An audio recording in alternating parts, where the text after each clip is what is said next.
Allahümme salli ala Muhammed.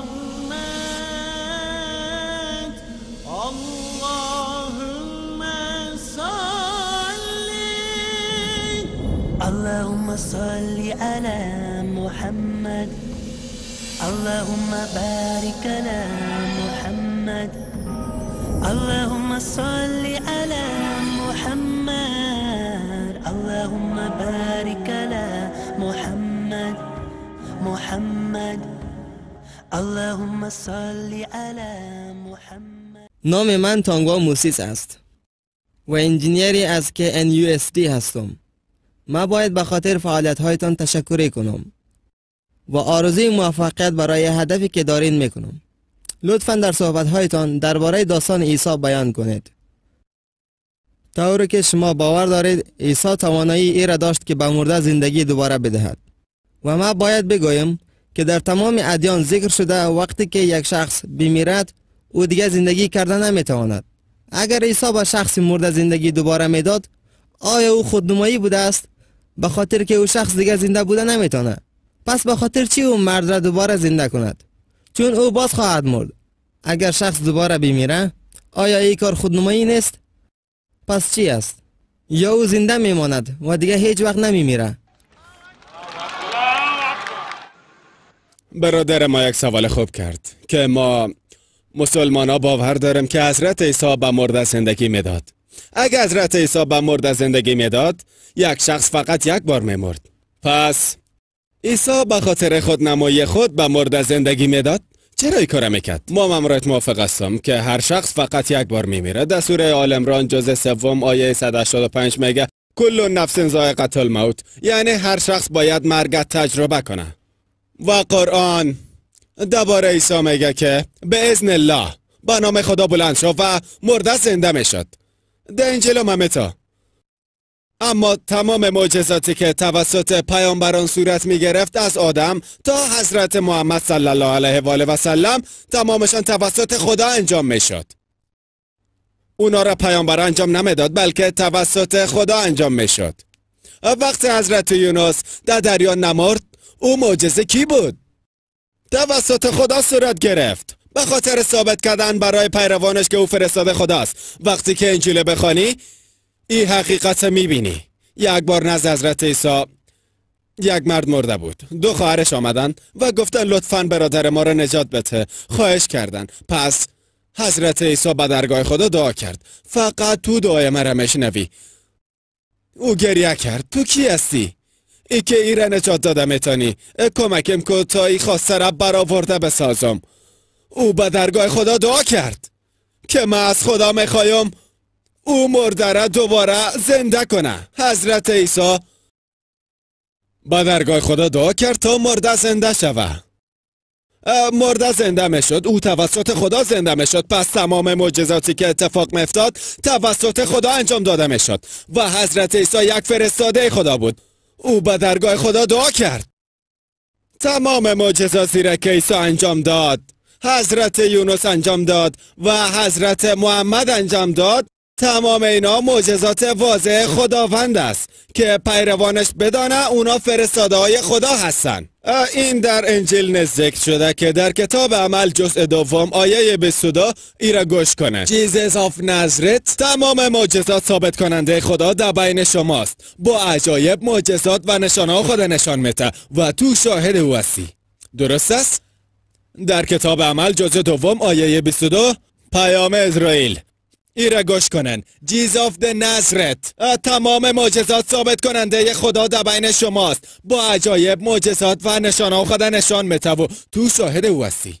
یعنی تمام معجزات خدا انجام داده. فقط برای ثابت کردن که او فرستاده خداست. او شخص را خدا نمیسازه.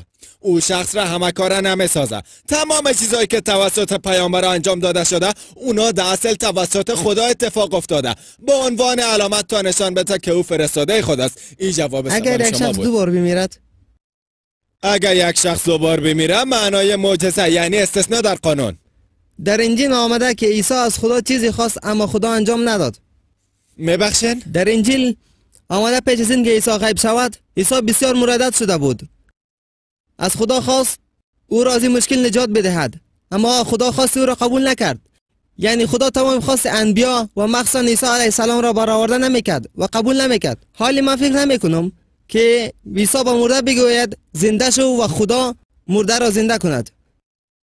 عیسی دعا کرد اما خدا انجام نداد که این با خواست عیسی سازگاری نداشت و او نگران شده بود. اما وقت زنده کردن مرده چطور خدا خواست او را قبول کرد؟ چرا فقط در مو وقت؟ خب او را چی شد؟ منظور من این است که او پیش از روزی که غیب شود از خدا کمک خواست. بله را فهمیدم که او را کمک کند، اما در آن لحظه او را کمک نکرد و دعای او را ناشنیده گرفت. فهمیدم.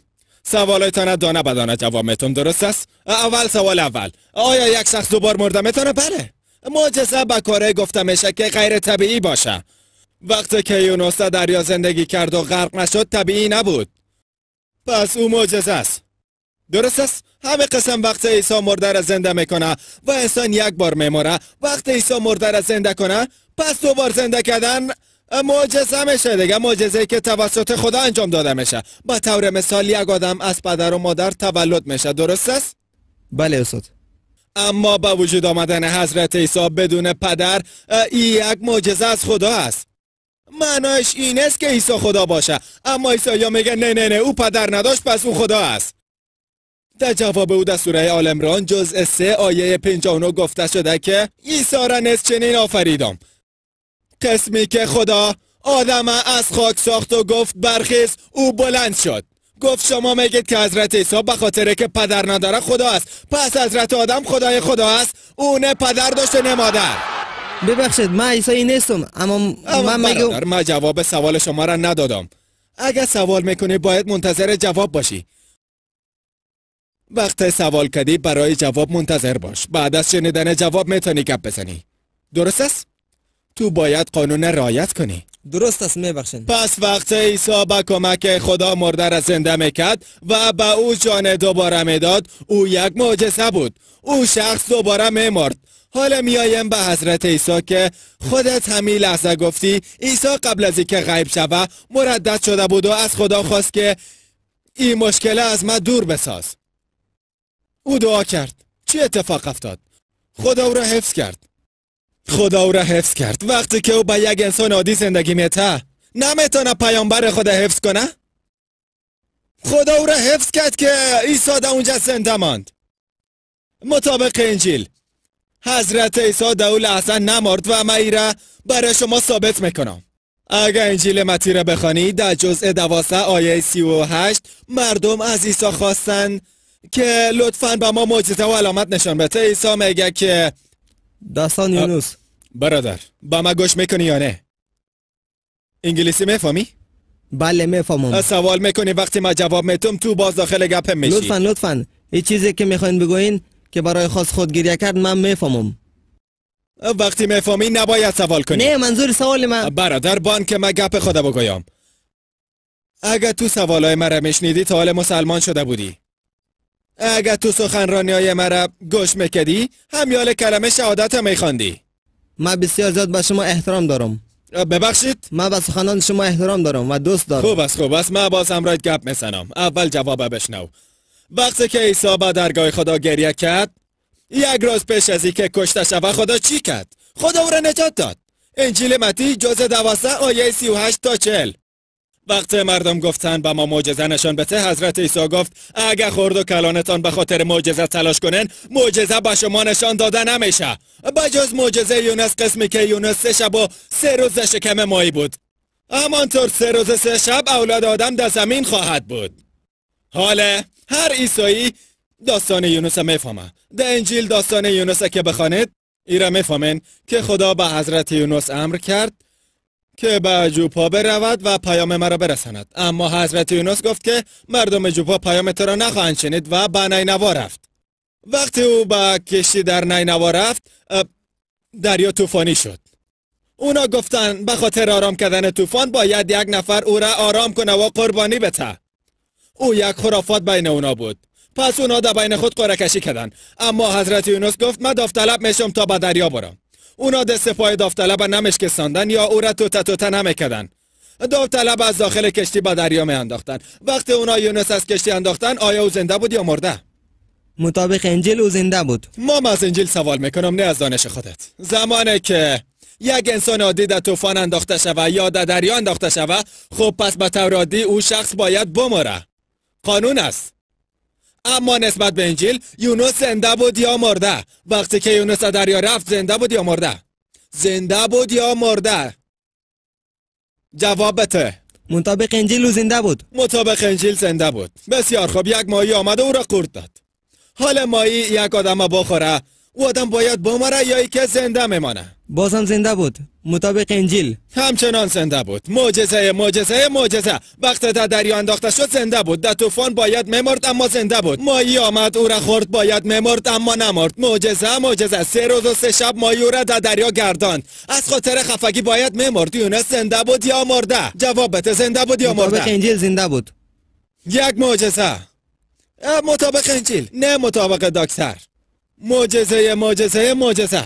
در شکم ماهی حضرت یونس وقت زنده بود پیش خدا دعا کرد، او زنده بود یا مرده؟ مطابق انجیل زنده بود. مطابق انجیل. معجزه معجزه معجزه. بعد از 3 روز ماهی او را در ساحل انداخت. آیا او زنده بود؟ مطابق انجیل زنده بود. زنده بود. مطابق انجیل. پس مطابق انجیل او معجزه معجزه معجزه معجزه بود. حضرت عیسی گفت هیچ علامت به شما داده نمیشه بجز علامت حضرت یونس. 3 روز و 3 شب در شکم ماهی بود. شاید اولاد آدم 3 روز و 3 شب در قلب زمین باشه. اگر شما انجیل بخوانید و اگر شما انجیل بفهمین، حضرت عیسی روز جمعه غیب شد. معلوم نبود که جیوس او را در کدام روز میگیره و تسلیم میکنه. قبل از اینکه آفتاب غروب کنه اونا دستگیرش کردن. وقتی او را گرفتن داخل زندان انداختن. در داخل زندان مطابق انجیل عیسی زنده بود یا مرده؟ او زنده بود. حضرت عیسی علیه السلام زنده بود یا مرده؟ در کجا؟ بیرون از زندان یا در داخل زندان؟ در داخل زندان. در داخل زندان مطابق انجیل عیسی زنده بود. برادر من سوال میکنم، وقتی حضرت عیسی در داخل زندان انداخته شد، من سوال میکنم مطابق انجیل حضرت عیسی زنده بود یا مرده؟ با گفته اونا بیرون از زندان مرده بود. من ازتان سوال کردم داخل زندان. میپرسم نام چیز میگی دگانا هستم. میپرسم نام چیز میگی دگانا زندگی میکنم. برادر شما انگلیسی میفهمین؟ من از شما یک سوال ساده پرسیدم که در زندان در قید حضرت عیسی زنده بود یا مرده؟ نه در بیرون، نه در کنارش، در داخل زندان. من عیسی نیستم، یعنی نمیفهمم. پس شما با کدام دین هستن؟ نمیفهمم. من عیسی نیستم. اگر شما نستن اینجا چی میکنن؟ من یک آدم دیندار نیستم و دنبال یک دین هستم. خب پس در جستجوی دین هستن. آیا شما با انجیل باور دارن که کلام خداست؟ باور ندارم. اگر تو باور نداری پس چرا؟ من باور ندارم. اگر تو باور نداری که انجیل کلام خداست، من اطمینان میتونم که قرآن کلام خداست. حتی من باور ندارم که انجیل کلام خداست. من همچنان. اگر تو باور نداری که انجیل کلام خدا است، حتی من باور ندارم که قسم باشه. اما در انجیل بعض بخشا هست که میتونه کلام خدا باشه. در او کلام پیامبرا است، در او کلام راویا است، در او تناقضات است، چیزای بیهوده است. اما بان که جواب خدا بتام. تو راست گفتی که حضرت عیسی مطابق انجیل زنده بود. تو ازم سوال میکنی که پیش از اینکه بلای سر او بیاید دعا کرده و او حفظ شد، به خاطر که او از خدا خواست و او در او لحظه نمرد. خدا او را زنده نگه داشت و در داخل زندان هم او زنده بود. او رسالت خود را و علامت داستان یونس تکمیل کرد. به خاطر همه او دستگیر نشد و در او لحظه نمرد. او محفوظ بود. خدا او را زنده نگاه کرد. برادر، آیا تو باور داری که فقط یک خدا است؟ من باور دارم. ماشاءالله. من باور دارم. آیا تو باور داری که عیسی خدا است؟ من باور ندارم، به خاطر که در آفریقا ما به طور عموم به خدا باور داریم، اما تصوری را که از خدا داریم او عیسی نیست. بسیار خوب. حتی من باور ندارم که عیسی خدا است. برادر، یک سوال دیگه. سوال سوم، آیا باور داری که حضرت محمد فرستاده خدا است؟ بله، میفهمم حضرت محمد یک شخصیت است. نه، آیا تو باور داری که حضرت محمد فرستاده خدا است؟ بله، او پیامبر خداست. ماشاءالله. اگر شما باور دارید که خدا یکی است و محمد فرستاده او است، پس تو باید مسلمان شوی. نه، اما نه، ببین، برای هر حداقل 2 دلیل. نه، حداقل دو دلیل دکتر تقاضا مایک. میکنه برای هر انسانی که مسلمان شوه، یک باور کنه که خدا یکی است و هیچ کس شریک و عبادت اون است که شما با او باور دارن. بله استاد. و دومش حضرت محمد فرستاده او است. بله. وقت شما با این دو چیز باور دارن، پس شما یک مسلمان ابتدایی هستن و تو میتونی با عمل پیشرفت کنی. به طور مثال شما میخواین داخله بگیرن داخل یک مکتب را، فرضاً مکتب دینی هست که تو در اونجا میتونی بخوانی، تو یک شاگرد دینی میشی. به خاطر که تو شاگرد اون مکتب هستی باید از ابتدا بخوانی و از صنف اول، صنف دو، صنف سه، صنف چهار و آخر. اگر داخله بگیری تو شاگرد اون مکتب هستی. پس برای هر کس که بخواد مسلمان شوه حداقل دو چیز باید قبول کنه. یکی باور کنه که خدا یکی است و هیچ کس در عبادت شریک اون است، و دوم باید باور کنه که حضرت محمد فرستاده خداست. اگر شما با این دو چیز باور کنن، یک مسلمان ابتدایی میشن که بعد از آن شما میتونن بیشتر بدانن و بهتر و بهتر و بهتر و بهتر. تو میتونی به ترتیب صنف اول، صنف دو، صنف سه تا لیسانس، ماستری، دکترا که اینا مرحله آخر است. با حساب ما شما مسلمان هستن. برادر دوست داری که ایرا عربی بگویی؟ ما به عنوان یک آفریقایی از این با خبر هستم. ببخشید؟ ما از این با خبر هستم. یا شما چی با خبر هستن؟ به حیث یک انسان طبیعی خبر دارم. بله، تو به حیث یک انسان باور داری که خدا یکی است. بله. باور داری که حضرت محمد فرستاده بله. خدا است. پس به نظر من شما مسلمان هستید. بله، اما او از دیدگاه شماست. نه او، بله فقط از دید من. بله. و از دیدگاه شما هم هست، به خاطر که شما به خدا باور دارن. مسلمان یعنی کسی که به خدا اعتقاد داشته باشه. معنای مسلمان چیست؟ من در سخنرانی خود گفتم هر کسی که به خاطر امنیت مطیع خدا باشه یا از خدا فرمان برداری کنه مسلمان است.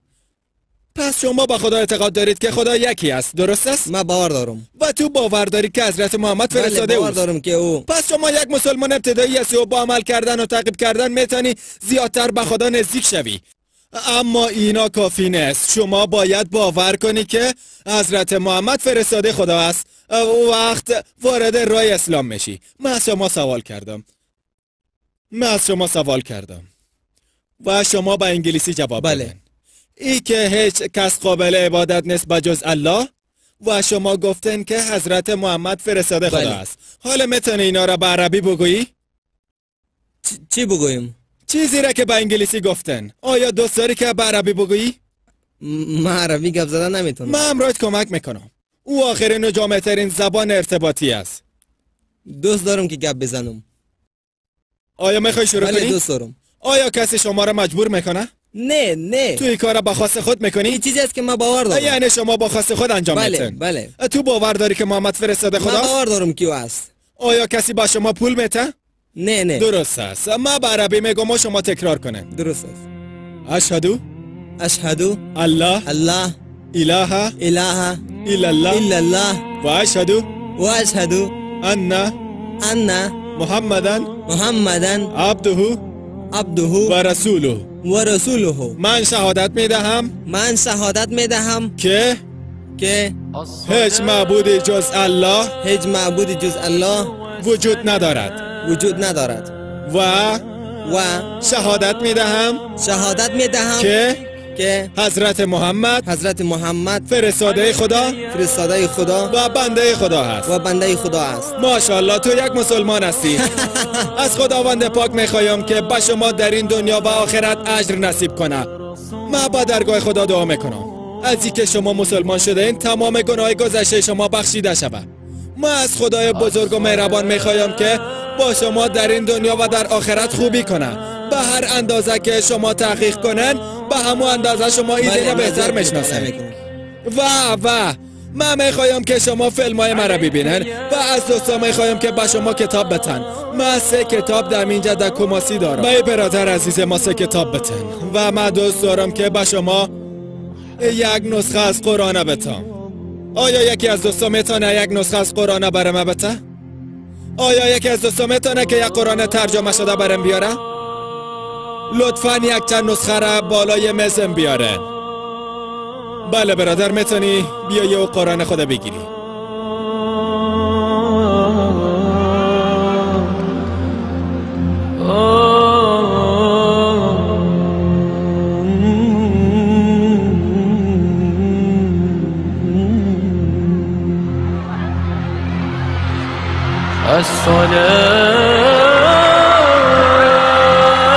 الصلاة والسلام عليك عليك يا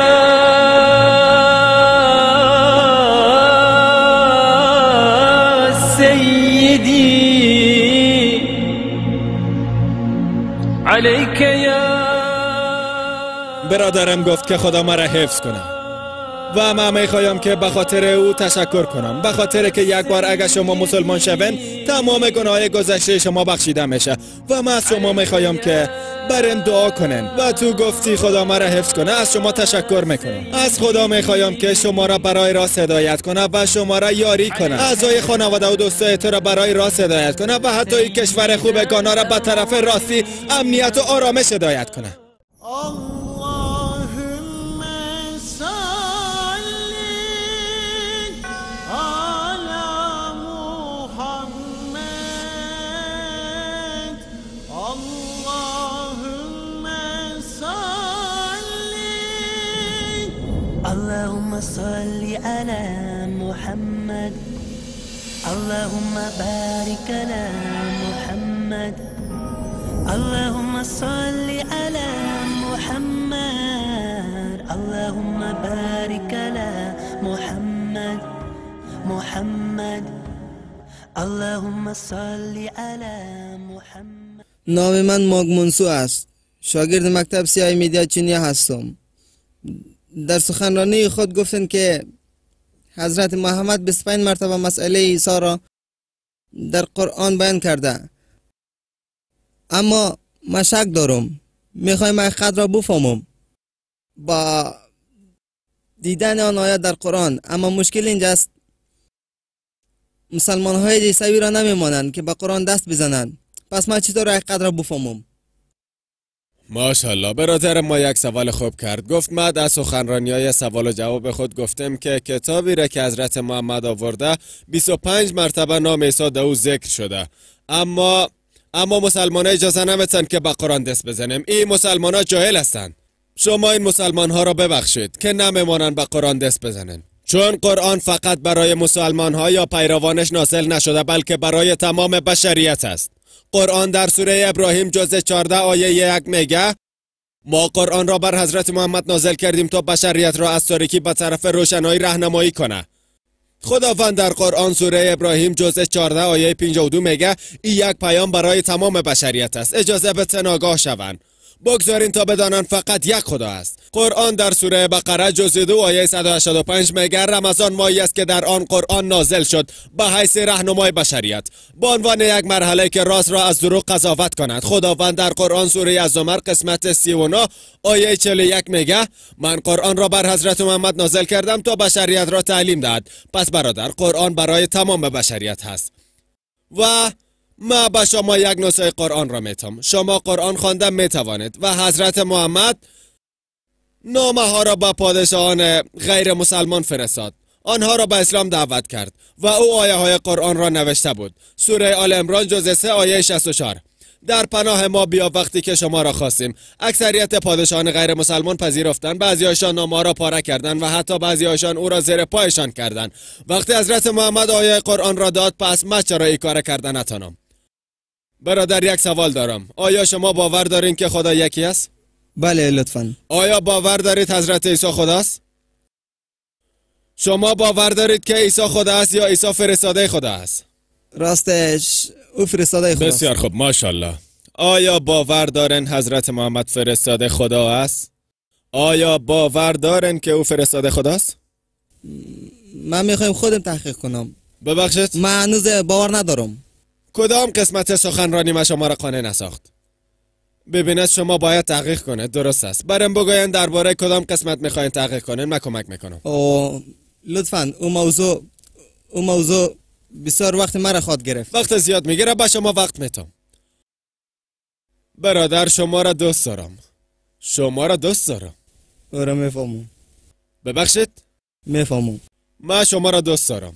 ما هم شما را دوست دارم. ما میخوایم شما به حقیقت برسن. حضرت عیسی در انجیل جان میگه برای حقیقت جستجو کنین که به شما میرسه.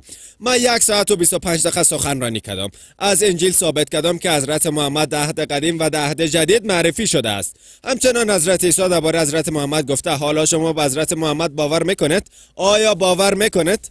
راستش تا قرآن انا خانم نمیتونم باور کنم.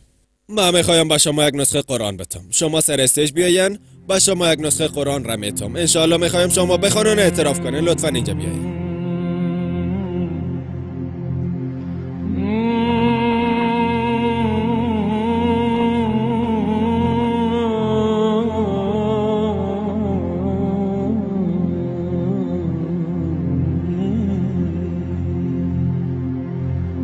الصلاة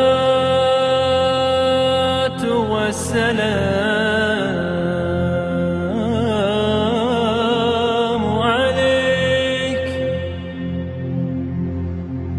عليك يا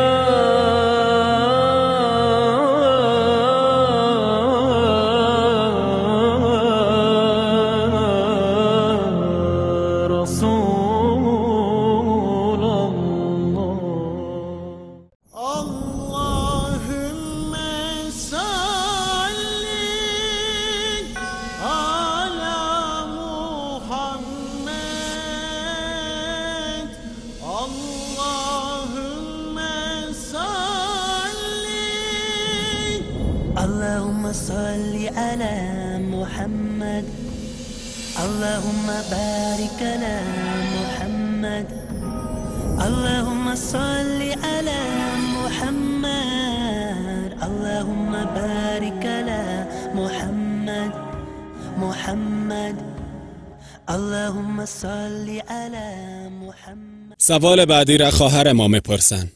نام من شهاده عمر است. کارمند یک دفتر خصوصی در کماسی هستم. یک آیه بسیار واضح در انجیل است که اکثریت ما عیسوی ها در مقابل مسلمان ها از او استفاده می کنند. یک مسلمان فقط به خاطر همین آیه عیسوی شد. من می خواهم راست و دروغ را بفهمم. هیچ کسی در این مورد سوال نکرده بجز از من. لطفاً می توانید این موضوع را روشن کنید؟ خواهر ما از انجیل جان چپتر 14 و آیه 6 سوال کرده است، اما دقیق واضح نساخت. معمولاً مبلغان عیسوی را استفاده میکنن. در این آیه حضرت عیسی میگه که من راه حقیقی زندگی هستم. هیچ کس بدون من به پدرم راه یافته نمیتونه. فهمیدن معنای این آیت این نیست که حضرت عیسی اعلام خدایی کرده. شما باید رابطه ها را بفهمین. به خاطر رابطه ها به آیه 1 مراجعه کنین. انجیل جان چپتر 14 در آیه 1 میگه اگر قلب شما خواهان راستی باشد، اگر شما به خدا باور دارید به من هم باور کنین. در آیه 2 میگه در خانه پدرم خوبیای زیاده است. اگر قابل دسترس نبود من برای شما آماده میسازم. من برای شما یک جای آماده میکنم. از آیه 3 تا 5 میگه من برای شما یک جای آماده میسازم. وقتی آماده ساختم پس برمیگردم و شما را با خود میبرم. در آیه بعدی میگه شما راه مرا میفهمید. شما او را یاد دارن. تامس میگه ما نمیفهمیم چطور شما را تعقیب کنم.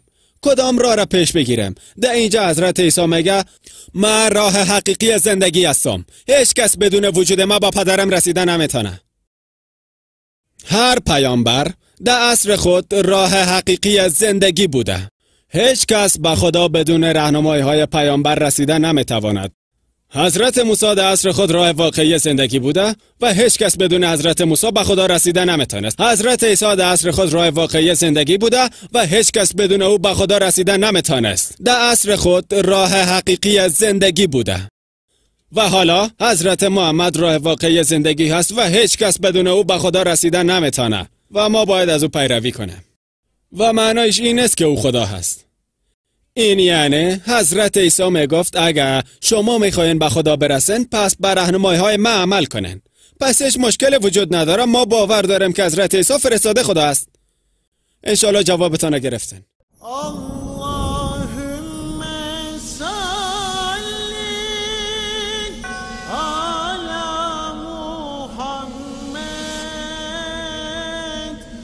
Allah